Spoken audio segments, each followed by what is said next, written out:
The uncomfortable truth is that most stories lose their readers in the first 5 pages. Not because the story is bad, and not because the art isn't good enough, but because nothing in those opening pages gives the reader a reason to keep reading. Your hook is the single most important piece of writing in your entire first chapter.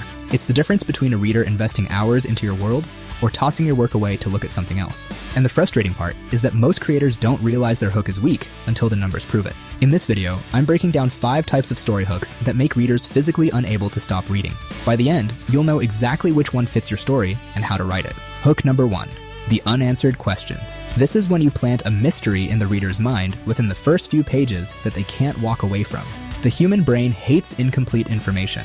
When you present a question and withhold the answer, the reader's brain treats it like an itch that needs to be scratched. They have to keep reading just to make that feeling go away. Think about it this way. If your first chapter reveals that the protagonist's mentor vanished 10 years ago and left behind a single cryptic letter, the reader immediately needs to know what that letter says and where the mentor went. That question lodges itself in the reader's brain like a splinter. They can't just walk away from it. Or maybe your opening chapter ends with a character discovering something that completely contradicts everything they were told growing up. Their understanding of reality shatters in a single moment. Now the reader is asking, what's the real truth? And who lied to them? And why? The key is that your question has to feel important. It can't be trivial. What's the character's favorite food? Hooks nobody. But why has the king been sending children into the Forbidden Forest every year for the last century? That hooks everyone. The bigger the question, the longer it can sustain your story. A small question like, who stole the artifact, might carry a single arc. But a question like, what's really at the bottom of this world? Or, why was the entire history of this civilization erased? Can fuel hundreds of chapters. Readers will follow your story for as long as that core question stays unanswered, because their brain won't let them quit until it's resolved. You can plant your question through dialogue, through a visual reveal, or through a narrator. The method doesn't matter. What matters is that by the time the reader finishes your first chapter, there's a question stuck in their head that only your story can answer. Ask yourself, what's the one question my story's opening plants in the reader's mind? Is that question genuinely compelling? Or could the reader shrug it off? If someone only read my first chapter, would they have an unanswered question burning in their head that pulls them to chapter 2? Hook number 2, the flash forward. This is when you show the reader a glimpse of the future, usually something dramatic or shocking, and then snap back to the beginning of the story. It works because you're showing the destination before the journey. The reader sees where things end up and immediately asks, how did we get here? Let's say your story opens with 2 former best friends trying to kill each other on a battlefield covered in ash. One of them is crying, the other is numb. The reader has no idea why this is happening. Then the story cuts back to chapter 1, where these 2 characters are kids laughing together in a schoolyard. The contrast between that brutal opening and this innocent beginning creates a gap the reader needs to fill. They have to keep reading to understand what went so horribly wrong between these 2 people. Or maybe your opening shows the protagonist standing alone in the ruins of a city they clearly failed to protect. Then, the story snaps back to when they were a nobody who hadn't even discovered their powers yet. The reader is locked in because they need to see every step of the journey that led to that devastating moment. The flash forward works because it makes a promise. It tells the reader, this is where the story is heading. Stick around and I'll show you how. And if the flash forward is compelling enough, the reader won't leave until they see it happen. But here's the catch. Your flash forward has to show something the reader can't predict. If you flash forward to the hero winning a fight, that's boring. The outcome is obvious. But if you flash forward to the hero standing over the body of their best friend with blood on their hands, now the reader needs answers, because they can't figure out how the story gets from point A to that point B. The best flash forwards create a feeling of dread mixed with curiosity. The reader sees something terrible in the future and thinks, there's no way we end up there. And then the story slowly, inevitably, proves them wrong. Ask yourself, what's the most dramatic moment in my story's future? Can I show a piece of it in the opening without spoiling everything? Does my flash forward raise more questions than it answers? And is the contrast between the flash forward and where my story actually begins strong enough to create that gap? Hook number 3, immediate conflict. No setup, no lengthy introduction. You drop the reader directly into tension from page 1. Most new writers make the mistake of spending their first few chapters on world building and character introductions before anything actually happens. By the time the conflict arrives, the reader is already gone. They left 3 chapters ago. The fix is brutally simple. Open your story in the middle of a problem. Your character is already being chased, already in a fight, already facing a decision with consequences they can't undo.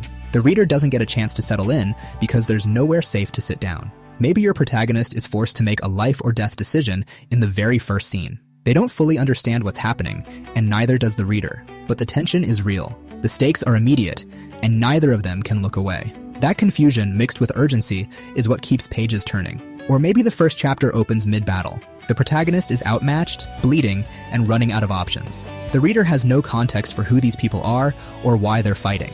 But they don't need it yet. The raw tension is enough. Once the conflict has its hooks in the reader, you can fill in the world building and backstory later. The rule is simple. Start as close to the conflict as possible. Whatever your story's first major problem is, move it closer to page 1. If your first real conflict doesn't show up until chapter 3, ask yourself whether chapters 1 and 2 are actually necessary. In most cases, they're not. You can weave in world building and backstory later, once the reader is already hooked. Think about it like this. The reader hasn't agreed to care about your world yet. They haven't agreed to care about your protagonist's childhood or their daily routine. Conflict is what earns that agreement. Once they're invested in the problem, then they'll sit still for the explanation. Ask yourself, what's the first real conflict in my story? Can I move it closer to page 1? If I deleted everything before the conflict starts, would the story still make sense? What's the absolute minimum amount of setup my reader actually needs before tension kicks in? Hook number 4, the sympathetic underdog. This is when you introduce a character who's at such a massive disadvantage that the reader can't help but root for them. Humans are wired to support people fighting against impossible odds. When you show someone struggling against a system that's stacked against them, the reader's empathy activates. They want to see that person win, and they need to see that person win. Maybe your protagonist is the only person in their world who lacks the one ability that society values. Everyone around them can do something extraordinary, and they can't. They're mocked, dismissed, and told to give up every single day, but they refuse to stop trying. The reader bonds with that character instantly, because most people have felt what it's like to be told they aren't good enough. Or maybe the disadvantage isn't about ability at all. Maybe your character is born into the wrong caste, the wrong family, or the wrong side of a war. They didn't choose their circumstances, but those circumstances dictate how the entire world sees them. The reader roots for them because the unfairness is obvious, and they want to see someone break free of it. You can also use tragedy, a character who's lost everything before the story begins. Their family, their home, their sense of safety starts at rock bottom with nowhere to go but up. The reader instantly wants to see them survive and rebuild. The key to this hook is contrast. The bigger the gap between where the character starts and where they want to be, the stronger the hook. If your protagonist starts out powerful and capable, there's no gap. No gap means no tension, and no tension means no reason to keep reading. But here's what separates a good underdog from a bad one. The character can't just be weak. They have to show the reader why they deserve to win.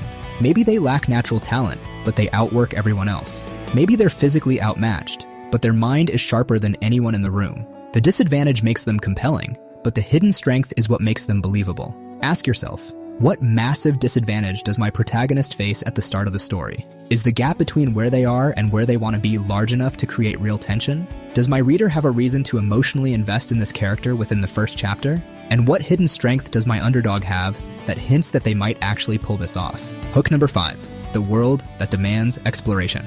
This is when the setting itself is so strange, fascinating, or terrifying that the reader keeps going just to understand how it works. Maybe your story takes place in a world where the laws of nature work differently than ours. Gravity reverses at night, or the ocean is above the sky, or cities exist inside the bodies of ancient sleeping giants. The premise alone generates questions the reader needs answered. How does society function here?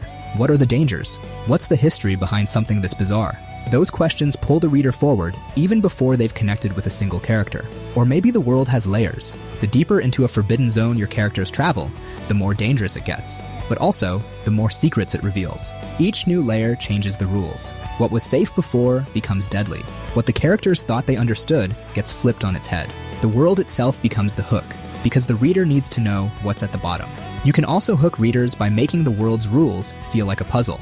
Maybe the power system in your world has strict logic that the characters are still figuring out. Or maybe certain locations in your world suppress abilities, and no one knows why. When the reader feels like they're decoding the world alongside the characters, that shared discovery creates a kind of engagement that character drama alone can't match. This hook works best when the world has clear internal logic that the reader wants to decode. If the setting feels random, there's nothing to latch onto.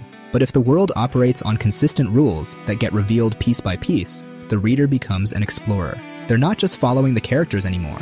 They're mapping the territory in their head. Ask yourself, is there something about my world that's genuinely unusual? Does my setting have rules or layers that reward exploration? Would the reader want to understand how my world works, even before they care about the characters? And am I revealing my world gradually enough that there's always something new to discover? Those are the 5 hooks. The unanswered question plants a mystery the reader needs to solve. The flash forward shows the destination before the journey.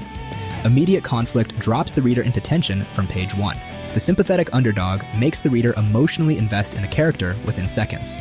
And the world that demands exploration turns your setting into the hook itself. You don't have to pick just one. The strongest stories usually combine 2 or 3 of these. But you need at least 1 working in your opening pages. Otherwise, your audience has no reason to stay. If this video helped you, hit the like button and leave a comment below. Also, if you want to get started writing your first one-shot manga, head over to mangascript.com to download the one-shot guide. It's a page-by-page breakdown of 3 high-quality manga one-shots, and it makes it 10 times easier to write your own script. And don't forget to join our Discord community. The link is in the description. It's a great place to share your work and connect with fellow creators. Thanks for watching.